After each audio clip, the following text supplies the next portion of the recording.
默主哥耶聖母信息，2026 3月25號，親愛嘅孩子們，自私與仇恨嘅毒素滋破咗人心，呢個就係你哋沒有和平嘅原因。我呼喚你哋，小孩子們，要成為愛，並將我伸展嘅雙手傳遞俾你哋遇見嘅人，謙卑地為和平祈禱，並致力促進人與人之間嘅和解，使地上每一個都能夠得着美善。感謝你哋回應我嘅呼喚。3月25日，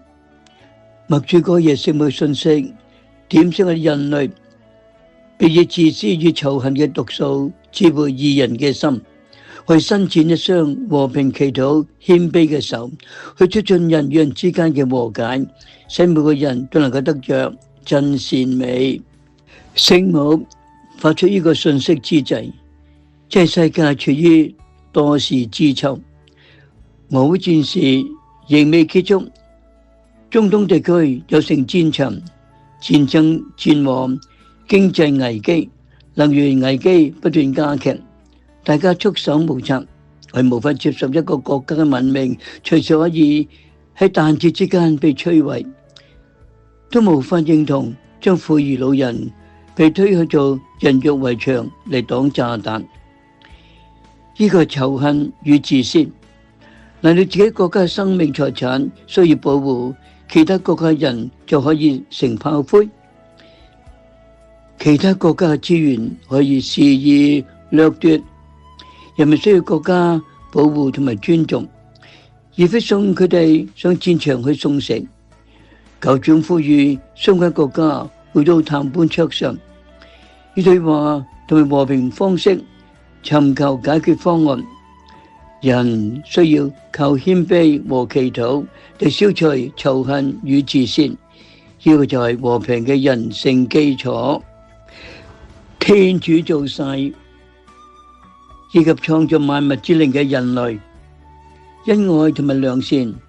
就計劃與人類分享佢嘅永遠真福，賦予人敬畏嘅恩寵，要達成呢個愛人嘅計劃。可惜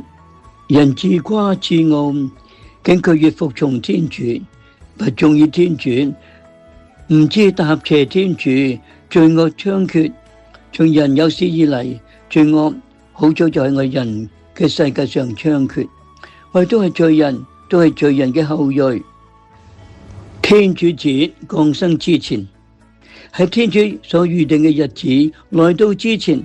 即係喺時間嘅圓滿來到之前，就好似保祿宗徒所講，人類忘掉天主，